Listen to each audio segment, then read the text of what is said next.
The lord. ಯೇಸುವೆ ಸ್ತೋತ್ರ, ಯೇಸುವೆ ವಂದನೆ.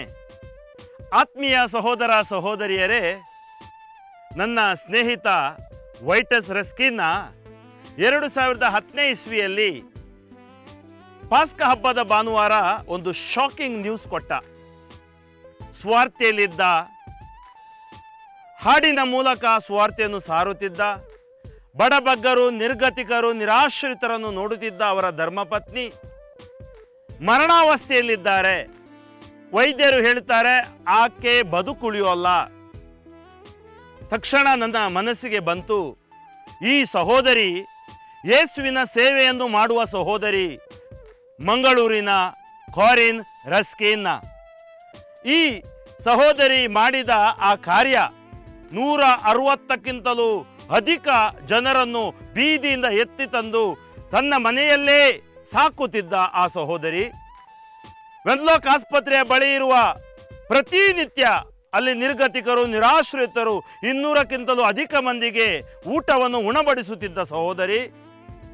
ಎಲ್ಲೇ ಬೀದಿಯಲ್ಲಿ ಯಾರೇ ಬಿದ್ದಿರಲಿ, ಪೊಲೀಸರು ಕರೆದಾಗ ಓಡಿ ಹೋಗಿ, ಅಥವಾ ಎಲ್ಲಿ ಕಸದ ಬುಟ್ಟಿಯ ಬಳಿ ಯಾರಾದರೂ ಕಾಣಸಿಕ್ಕಿದ್ರೆ ಅವರನ್ನು ಕರೆತಂದು ಆಶ್ರಯ ಕೊಡ್ತಿದ್ದ ಸಹೋದರಿ. ಯಾಕೆ ಹೀಗಾಯಿತು? ನಾನು ಹೇಳಿದೆ, ಯೇಸುವೆ, ಇದು ಈ ರೋಗ ಬಂದಿದ್ದು ನಿಮ್ಮ ಮಹಿಮೆಗಾಗಿ. ಆ ದಿವಸ ನಾನು ಆಸ್ಪತ್ರೆಗೆ ಹೋದೆ, ಬೆಂಗಳೂರಿನ ಆಸ್ಪತ್ರೆಗೆ. ಅಲ್ಲಿ ಅವರ ಬೆಡ್ ಬಳಿ ಪಾಸ್ಕ ಭಾನುವಾರದ ಬಲಿಪೂಜೆಯನ್ನು ಅರ್ಪಿಸಿ ಪ್ರಾರ್ಥಿಸಿದೆ. ಸಾವಿರಾರು ಮಂದಿ ಸಹೋದರಿಗಾಗಿ ಪ್ರಾರ್ಥಿಸಿದ್ರು. ವೈದ್ಯರೆಲ್ಲರೂ ಕೈ ಬಿಟ್ಟರು. ಹೆಪಟೈಟಿಸ್ ಬಿ ಆಗಿತ್ತು ಅವರಿಗೆ, ಬ್ರೆಸ್ಟ್ ಕ್ಯಾನ್ಸರ್ ಆಗಿತ್ತು, ಕಿಮೋಥೆರಪಿ, ರೇಡಿಯೇಷನ್ ಎಲ್ಲ ಪಡ್ಕೊಂಡು ವೈದ್ಯರು ಕೊನೆ ಹೆಪಟೈಟಿಸ್ ಬಿ ಆದಾಗ ಅವರು ಹೇಳಿದರು ಬದುಕುಳಿಯೋಲ್ಲ, ಯಾಕೆಂದರೆ ಲಿವರ್ ಫೇಲ್ ಆದರೆ ಜೀವನನೇ ಹೋದ ಹಾಗೆ. ಕೊನೆಗೆ ICUಗೆ ಹೋದ್ರು. ಅವರು 5 ದಿನಗಳ ಕಾಲ ICUಯಲ್ಲಿ ಇದ್ರು. ಆದರೆ ಅದ್ಭುತಕರವಾಗಿ ಪ್ರಭು ಯೇಸು, ಸತ್ತ ಲಾಜರನಿಗೆ ಜೀವ ಕೊಟ್ಟ ಯೇಸು, ಕುರುಡರಿಗೆ ಕಂಡು ಕೊಟ್ಟ ಯೇಸು, ನಮ್ಮ ಸಹೋದರಿ ಕಾರಿನ್ ರಸ್ಕಿನ್ನರನ್ನು ಅದ್ಭುತಕರವಾಗಿ ವಾಪಸ್ ತಂದರು. ಮತ್ತೆ ಅದೇ ಸೇವೆಯನ್ನು, ಸ್ವಾರ್ಥೆಯ ಸೇವೆಯನ್ನು ತಮ್ಮ ಸುಮಧುರ ಗಾಯನದ ಮೂಲಕ ಪ್ರತಿ ಡಿಸೆಂಬರ್ ತಿಂಗಳಲ್ಲಿ ಸ್ಟ್ರೀಟ್ ಎವೆಂಜಲೈಸೇಷನ್ ಮಾಡುತ್ತಾ, ಕಾಲೇಜುಗಳಲ್ಲಿ, ವಿವಿಧ ಕಡೆಗಳಲ್ಲಿ ಧ್ಯಾನಕೂಟಕ್ಕೆ ಮ್ಯೂಸಿಕ್ ನೀಡುತ್ತಾ ಇವತ್ತು ನಮ್ಮ ಮಧ್ಯೆ ಇಲ್ಲಿ ಬಂದಿದ್ದಾರೆ. Praise the Lord, Father. Praise the Lord, Corinne. Bless me, Father. ಹೇಗಿದ್ದೀಯಾ? ಚೆನ್ನಾಗಿದ್ದೀನಿ, Father. ಓಕೆ, ದೇವರ ಆಶೀರ್ವಾದ. ಇವರೇ ಕಾರಿನ್ ರಸ್ಕಿನ್ನ. ಇವರ ಬಾಯಿಂದಲೇ ನಾವು ಆಕೆಯ ಸಾಕ್ಷಿಯನ್ನು ಯೇಸು ಮಹಿಮೆಗಾಗಿ ಆಲಿಸೋಣ. ಫಾದರ್, ಕನ್ನಡ ಸರಿ ಬರುವುದಿಲ್ಲ ಅಲ್ಲ? ಪರವಾಗಿಲ್ಲ, ನಿನಗೆ ಕನ್ನಡ ಇಂಗ್ಲಿಷ್ ಮಿಕ್ಸ್ ಮಾಡಿ ಹೇಳಮ್ಮ. ನಾನು ಮಂಗಳೂರಿಂದ ಕಾರಿನ್ ರಸ್ಕಿನ್ನ ಎಂದು. ನಾನು ಚಿಕ್ಕ ಇರುವಾಗನೇ, ನಾನು 6 ವರ್ಷ ಇರುವಾಗನೇ ನನ್ನ ತಂದೆ ತೀರು ಹೋಗಿದ್ದರು. ಅದು ತಂದೆದು ಪ್ರೀತಿ ನನಗೆ ಸಿಕ್ಕಲಿಲ್ಲ. ನಾನು ಸಂಸಾರದಲ್ಲಿ ಹುಡುಕ್ತಾ ಇದ್ದೇನೆ ಆ ತಂದೆದು ಪ್ರೀತಿ. ಹೀಗೆ ನಾನು ಬೆಳೆದು ಬರುವಾಗ I was a very worldly person. Clubs, parties was my way of living. ನಾನು ಮದುವೆ ಆಗಿದ್ದು 1989ನಲ್ಲಿ. ಮದುವೆ ಆಗಿದ ನಂತರ ನನಗೆ ಮಕ್ಕಳು ಆಗೋದಿಲ್ಲ ಎಂದು ಡಾಕ್ಟರ್ಸ್ ಹೇಳಿದ್ದು. ಯಾಕೆಂದರೆ ಐ ಲಾಸ್ಟ್ 1 ಓವರಿ ಮತ್ತು ನನ್ನ ಫೆಲಪಿನ್ ಟ್ಯೂಬ್ಸ್ 2 ಸಹ ಫಂಕ್ಷನ್ ಆಗಲಿಲ್ಲ. ಹಾಗೆ ಮಕ್ಕಳು ಆಗೋದಿಲ್ಲ ಹೇಳುವಾಗ being a person of the world, I tried what the world could give. Artificial insemination, IVF, everything failed. When everything failed, I turn to God. ನಾನು ಒಂದು ಧ್ಯಾನಕೂಟಕ್ಕೆ ಹೋಗಿದ್ದೆ ಕೇರಳದಲ್ಲಿ, ಪೋಟಾದಲ್ಲಿ. ಅಲ್ಲಿ ದೇವರ ವಾಕ್ಯ ಕೇಳಿ ನನ್ನ ಜೀವನದಲ್ಲಿ ನಾನು ಬದಲಾವಣೆ ತಂದಿದ್ದು. ಅಲ್ಲಿ ದೇವರ ವಾಕ್ಯ ನಾನು ಕೇಳಿದೆ, what does it profit a man to gain the whole world and to lose his soul. That brought me to think that I was living for the world, I must live for Jesus. I came back. ಮತ್ತು ನಾನು Wenlock hospital, lady Goschen hospital, ಬಡವರ ಸ್ವಲ್ಪ ಸೇವೆ ಮಾಡಲಿಕ್ಕೆ start ಮಾಡಿದೆ. ನನಗೆ ಅಲ್ಲಿ ಹೇಳಿದರು ಆರ್ಟಿಫಿಷಿಯಲ್ ಮೆಥಡ್ಸ್ ನಾನು ಯೂಸ್ ಮಾಡಬಾರ್ದು, ಅದು it is against the Catholic church. So ನಾನು ಒಬೀಡಿಯಂಟ್ ಆಗಿ ಎಲ್ಲ ಬಿಟ್ಟೆ. ಡಾಕ್ಟರ್ ಹತ್ರ ಹೇಳಿದ್ದೇನೆ, ನಾನು ಪುನಃ IVFಗೆ ಹೋಗೋದಿಲ್ಲ. ಹಾಗೆ ಹೇಳುವಾಗ ಡಾಕ್ಟ್ರ್ ಹೇಳಿದ್ದು, ಯು ಆರ್ ಆಲ್ರೆಡಿ 31 ಇಯರ್ಸ್, 31 ವರ್ಷ, ನಿಮಗೆ ಮಕ್ಕಳು ಆಗೋದಿಲ್ಲ, ಅವ್ರು ಸಿಟ್ಟಲ್ಲಿ you have it your way ಎಂದು ಕಳಿಸಿದರು. I put my trust in Jesus. I said, let His will be done. and in a short time, in a few months, I had conceived. ನಾನು doctor ಹತ್ರ ಹೋಗಿ ನನ್ನ report ತೋರಿಸುವಾಗ ಅವರು ನಂಬಲಿಲ್ಲ, ಇದು ಅಸಾಧ್ಯ. ನಾನು ಹೇಳಿದೆ, ಮನುಷ್ಯರಿಗೆ ಅಸಾಧ್ಯ ಅಂದರೆ ದೇವರಿಗೆ ಅಸಾಧ್ಯ. ಹಾಗೆ 2 ತಿಂಗಳ ನಂತರ ಸ್ಕ್ಯಾನ್ ಮಾಡುವಾಗ ದೇ ವಾಸ್ ಅ ಬೇಬಿ. ಈಗ ದೇವರು ನನಗೆ ಒಂದು ಮಗಳು ಕೊಟ್ಟಿದ್ದಾರೆ. She is 23 years. God did such a big miracle in the life of a sinner like me. That is why I wanted to pay back God, because the Bible says, how can you say you love God whom you cannot see if you cannot love your neighbor whom you can see? This led me to start an NGO called White Doves.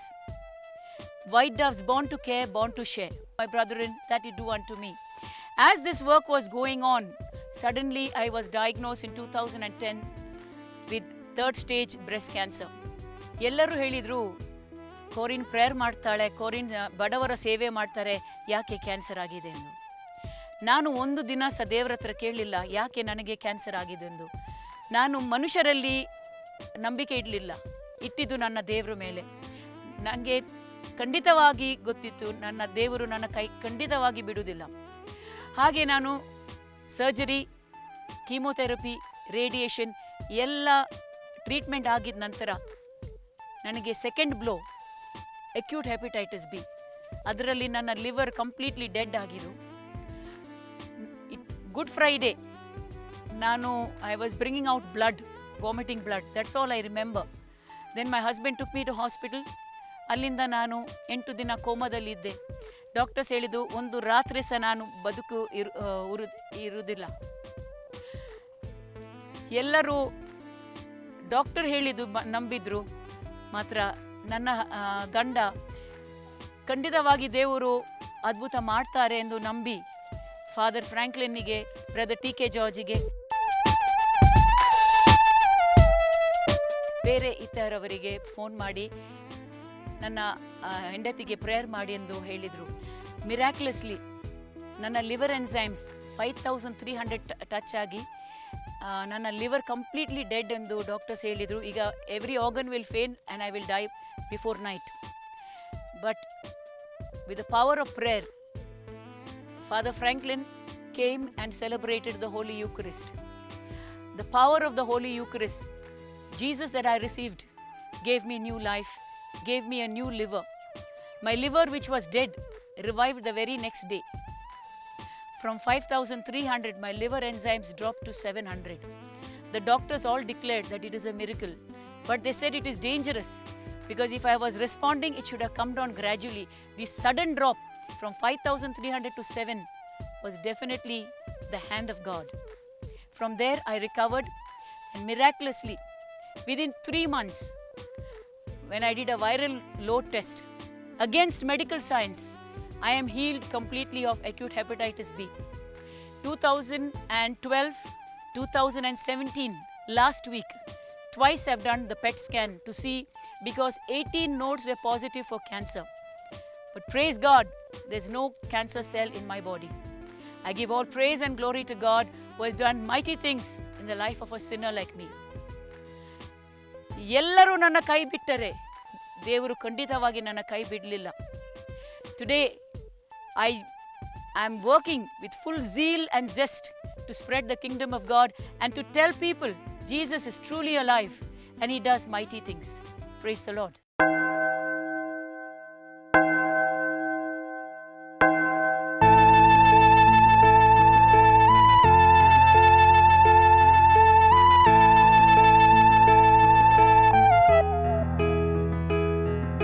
ವಿಮೋಚನೆ 23:25. ನನ್ನೊಬ್ಬನನ್ನೇ ಆರಾಧಿಸು, ಪ್ರೀತಿಸು, ಆಶ್ರಯಿಸು. ನಿನ್ನ ಆಹಾರ ಪಾನೀಯವನ್ನು ಆಶೀರ್ವದಿಸುವೆನು.